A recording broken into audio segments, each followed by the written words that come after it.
Assalamualaikum warahmatullahi wabarakatuh. Sebelum kita mulai, jangan lupa untuk klik tombol subscribe dan aktifkan lonceng notifikasi agar kamu tak ketinggalan cerita-cerita menarik lainnya. Namaku Emma, usia 22 tahun, anak satu-satunya dari seorang ibu yang telah lama sakit-sakitan. Kami tinggal di sebuah rumah kayu kecil di pinggir desa, dikelilingi sawah yang tak lagi bisa kami garap karena tak ada biaya. Ayah sudah lama meninggal. Hidup kami hanya bergantung pada bantuan tetangga dan sesekali aku mengambil upah cuci baju di rumah orang. Suatu malam, ibu menggenggam tanganku dengan suara parau. Maafkan ibu, Emma. Harusnya ibu yang menafkahimu, bukan malah merepotkanmu begini. Aku hanya tersenyum, pura-pura kuat. Tapi hatiku remuk. Aku tahu, jika tak segera berbuat sesuatu, ibuku akan perlahan-lahan kehilangan harapan. Beberapa hari kemudian, aku nekat mendaftar menjadi tenaga kerja wanita ke luar negeri. Tawaran itu datang dari tetangga yang pernah bekerja di Arab. Katanya, jadi pembantu rumah tangga di sana bisa menghasilkan 10 kali lipat dari gaji kerja biasa di kota. Setelah proses yang melelahkan dan penuh birokrasi, akhirnya aku terbang ke Arab Saudi. Jantungku berdebar saat pesawat menyentuh landasan. Aku tak kenal siapapun di negeri ini, dan aku tak tahu jenis keluarga seperti apa yang akan kuhadapi. Hari pertama di rumah majikan, aku diperkenalkan kepada seorang wanita tua yang sangat elegan namun kaku, bernama Ummu Latifah. Rumahnya sangat besar, seperti istana, dikelilingi pilar-pilar marmer dan karpet mewah. Ia memperhatikanku dari kepala sampai kaki, lalu hanya berkata singkat, "Mulai besok, kau bangun jam 4. Bersihkan seluruh lantai, lalu siapkan teh jam 6. Tak ada senyum, tak ada sambutan hangat. Tapi aku mengangguk patuh. Dalam hatiku, yang penting aku bekerja dan bisa mengirim uang untuk ibu. Hari-hari berlalu. Aku menyapu, mengepel, mencuci, dan sesekali membantu di dapur.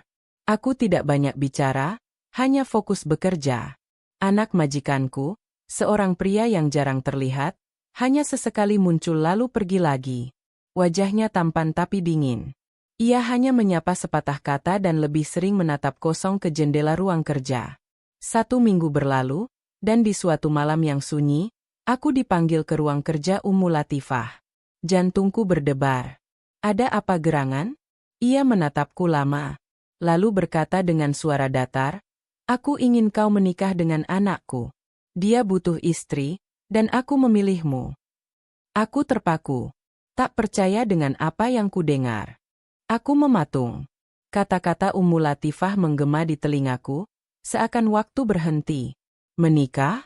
Dengan anak majikanku? Aku datang ke Arab untuk bekerja, bukan untuk dijadikan istri seseorang yang bahkan hampir tak pernah menatapku. Maaf, Ummu, saya hanya pembantu.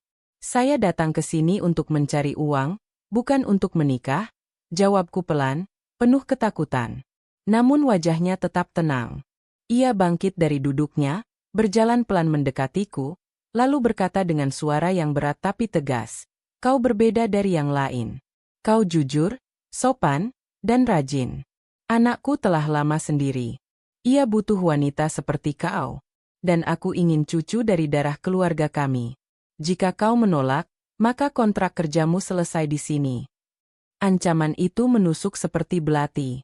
Aku tahu betul, jika aku dipulangkan sekarang, ibu takkan mendapatkan apapun. Bahkan mungkin uang hasil kerjaku seminggu ini tak cukup untuk membeli obatnya. Malam itu, aku menangis dalam diam. Sendiri di kamar kecilku yang sempit, aku memandangi foto ibu yang kuselipkan di dompet. Hanya karena beliau aku bertahan sejauh ini. Hanya demi beliau aku rela menelan semua pahit ini. Esok harinya, aku memberikan jawaban yang tak pernah ingin kuucapkan. Jika itu memang keinginan Ummu, saya ikhlas. Pernikahan itu dilangsungkan 3 hari kemudian. Tak ada gaun indah, tak ada pesta mewah. Hanya ijab kabul sederhana di ruang tengah rumah. Aku mengenakan gamis putih pinjaman, dan suamiku hanya menatapku sebentar sebelum mengucapkan kalimat ijab dengan suara tenang. Namanya Khalid. Ia bahkan tidak menyentuh tanganku saat kami duduk berdua setelah akad. hanya diam, dan meminum kopinya perlahan. Jangan takut. Aku tidak akan menyakitimu, katanya datar, sebelum pergi ke kamar kerjanya. Hari-hari setelah pernikahan terasa aneh. Aku tetap bekerja seperti biasa, seakan tidak terjadi apa-apa. Khalid tak pernah memintaku melayani apapun kecuali sekedar menyeduhkan teh atau mengantar makan siang ke ruangannya. Aku bukan istri. Aku juga bukan lagi pembantu. Aku hanyalah seseorang yang terjebak di tengah dua peran yang tak ku mengerti. Namun ada sesuatu yang berubah. Ummu Latifah kini sering memanggilku duduk bersamanya, bertanya tentang keluargaku, tentang desa tempat tinggalku. Ia bahkan memberiku 1 hari dalam sepekan untuk beristirahat penuh, sebuah hal yang jarang diberikan untuk seorang pembantu. Dan Khalid sesekali mulai membuka pembicaraan. Ia bertanya tentang masakanku, tentang bahasa Indonesia, tentang kenangan masa kecilku. Tapi aku masih belum bisa merasa tenang. Karena di dalam hatiku, pernikahan ini bukan cinta, tapi keputusan yang kuambil dalam keadaan terjepit. Musim berganti. Tanpa kusadari, sudah lebih dari 2 bulan aku tinggal sebagai istri di rumah itu. Statusku memang berubah, tapi keseharianku masih tetap seperti pembantu. Hanya saja, kini aku punya kamar sendiri yang lebih layak, dan tak lagi harus bangun sebelum subuh. Sikap Khalid pun perlahan berubah. Ia bukan pria yang hangat, tapi juga bukan pria kasar. Ia mulai mengajakku makan bersama di meja utama, kadang menyempatkan duduk bersamaku di halaman, menatap langit malam sambil bercerita tentang tambang minyak milik keluarganya. Sebenarnya aku bisa memilih wanita manapun, katanya suatu malam, suaranya berat. Tapi setiap kali aku mencoba mendekat, aku merasa takut. Semua hanya melihat kekayaanku, bukan hatiku. Aku hanya diam. Mendengarnya berbicara seperti itu, rasanya seolah hatiku perlahan dibuka paksa. Aku tidak tahu apakah perasaan ini bisa disebut cinta, tapi aku mulai mengerti luka yang ia pendam. Suatu pagi, ia masuk ke kamar dengan membawa koper besar. Aku harus pergi selama beberapa minggu. Ke perbatasan. Urusan tambang, katanya singkat. Sebelum aku sempat bertanya, ia meletakkan 1 amplop besar di meja. Ini untuk ibumu. Kirimkan. Aku sudah siapkan semua. Mataku membelalak. Saat kubuka amplop itu, berlembar-lembar uang real tebal tersusun rapi. Jumlah yang lebih dari cukup untuk mengobati ibu, bahkan membangun kembali rumah kami yang nyaris roboh. Tangisku pecah. Aku menelpon agensi pengiriman uang dan mentransfernya langsung ke rekening tetangga di kampung untuk diserahkan ke ibu. Beberapa hari kemudian, aku menerima telepon dari kampung. Suara ibu terdengar bergetar. Emma, dari mana kau dapat uang sebanyak ini? Ibu tak sangka. Allah. Emma, terima kasih. Nak. Aku hanya bisa menjawab dengan air mata. Tak ada lagi kata-kata yang bisa mengungkap rasa lega dan syukurku. Namun kebahagiaan itu tak bertahan lama. Ketika aku pulang ke Indonesia setelah beberapa bulan, bukan sambutan hangat yang aku terima. Para tetangga mulai membicarakanku di belakang. Ada yang menyindir, ada pula yang terang-terangan mencibir. Wah, si Emma sekarang istri orang Arab. Kaya mendadak, ya? Dulu miskin minta tolong, sekarang sombong pulang bawa koper. Pakai uang haram dari nikah paksa? Mungkin. Aku hanya bisa menunduk. Senyum ibu menjadi satu-satunya cahaya di antara gelapnya pandangan orang. Tapi yang tak mereka tahu, bahwa jalan hidupku tak semudah yang mereka kira. Mereka hanya melihat hasil, tak pernah tahu luka dan air mata yang kubayar untuk sampai ke titik ini. Aku duduk di beranda rumah, memandangi langit sore kampung yang begitu berbeda dengan langit gurun di Arab. Sepulang dari negeri itu, aku membawa banyak hal, bukan hanya uang, tapi luka dan tanya yang terus menghantui hati. Apakah aku benar-benar bahagia? Atau ini semua hanya kepura-puraan agar aku tetap bertahan? Ibu sering menatapku dalam diam, seakan tahu ada beban yang kusembunyikan di balik senyumku.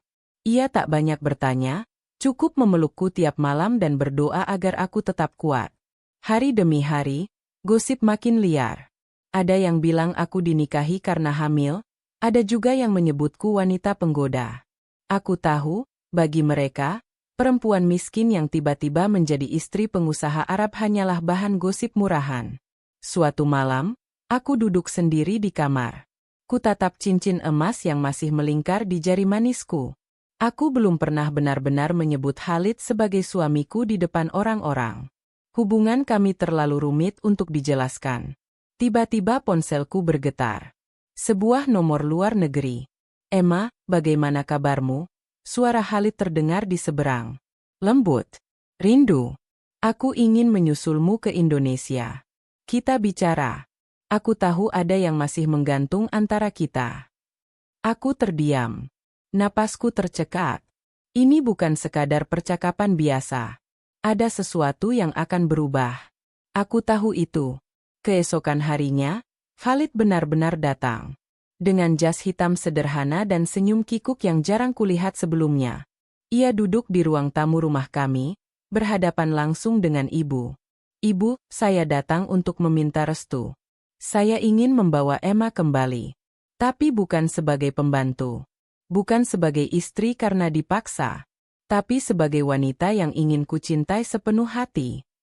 Ibu menatapku, lalu menatap Khalid.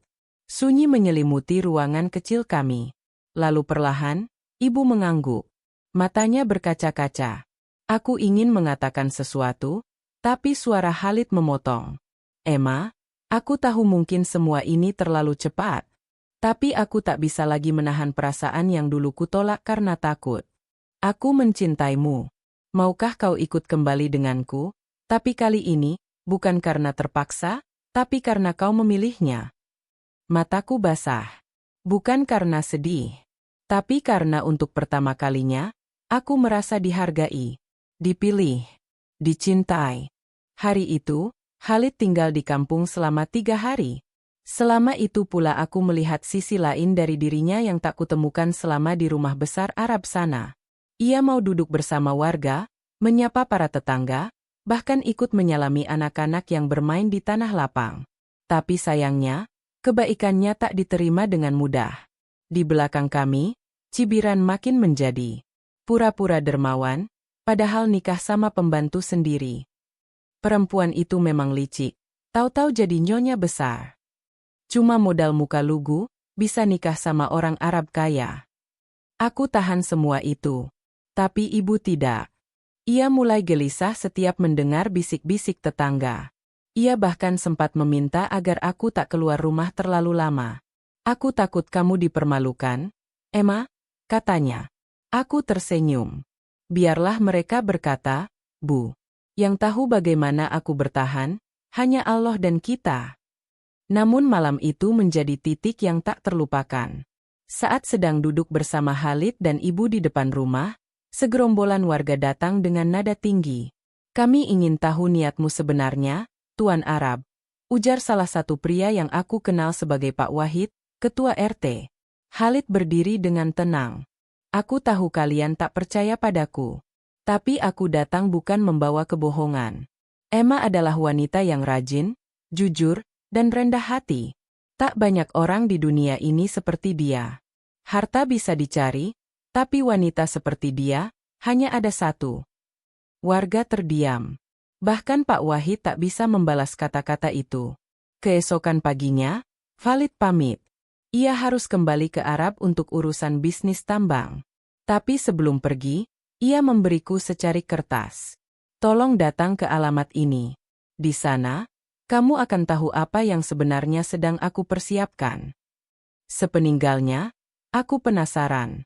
Kertas itu berisi alamat kantor hukum di kota. 2 hari kemudian, aku pergi ke sana. Di dalam ruangannya, seorang wanita berhijab menyambutku dengan senyum.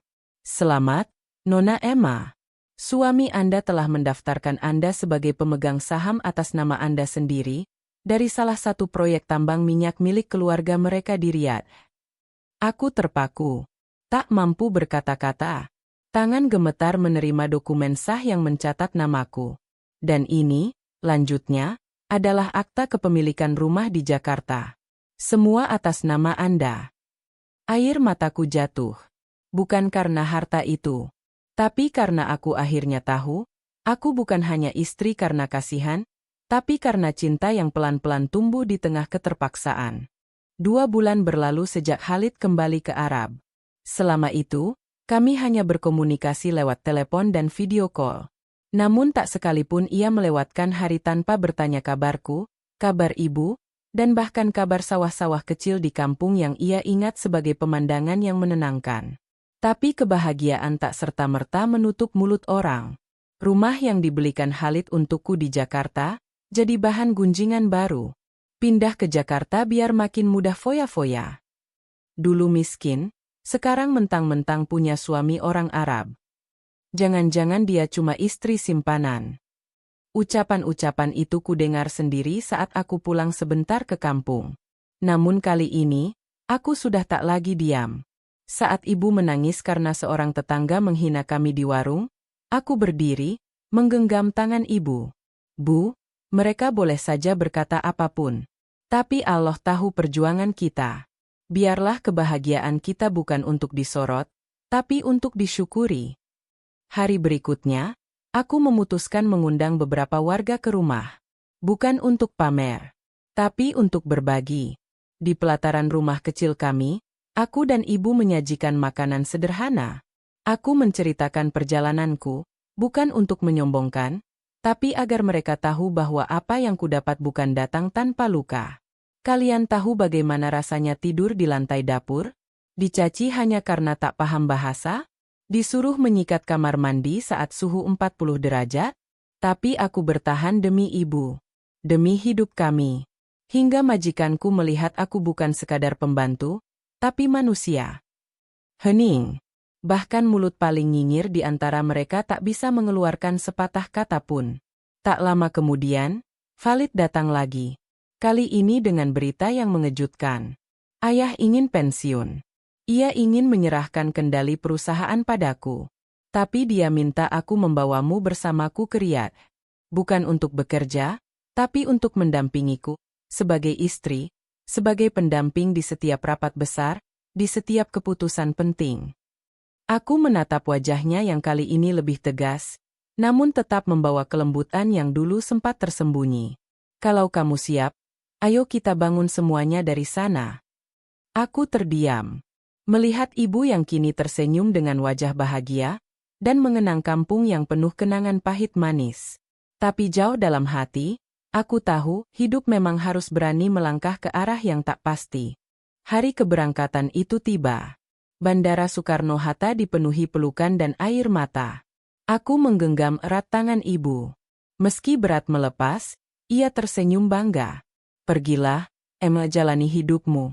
Aku bahagia melihatmu dihargai, bukan hanya sebagai istri, tapi sebagai perempuan yang pantas dicintai dan dihormati. Khalid menunduk mencium tangan ibu.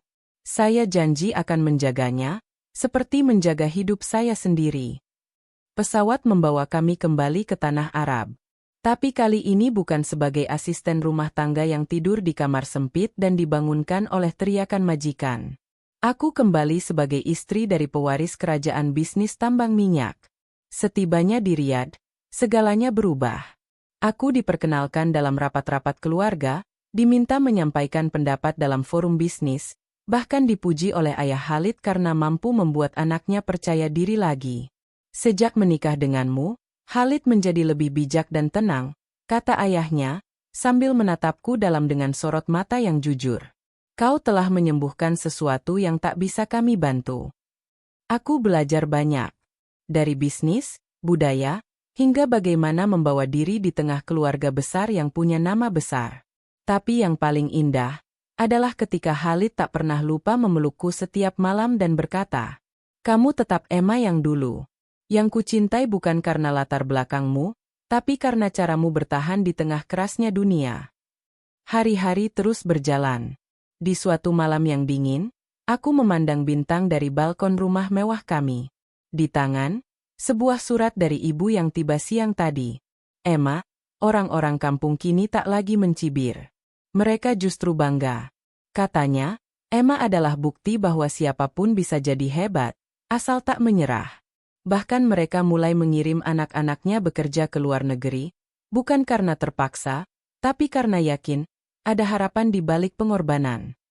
Aku menitikkan air mata. Dalam hidup ini, mungkin tak semua orang beruntung mendapatkan cinta dari arah yang tak terduga. Tapi jika Allah mengizinkan, bahkan pernikahan yang dipaksa bisa berubah jadi jalan menuju kemuliaan. Dan aku hanyalah seorang perempuan biasa, yang dulu membersihkan lantai rumah majikan, kini duduk di meja bisnis internasional, membawa nama keluarga yang dulunya memandangku sebelah mata. Namun aku tahu, ini bukan akhir. Ini baru permulaan. Karena perjalanan sejati adalah saat cinta, pengorbanan, dan takdir berjalan di jalan yang sama.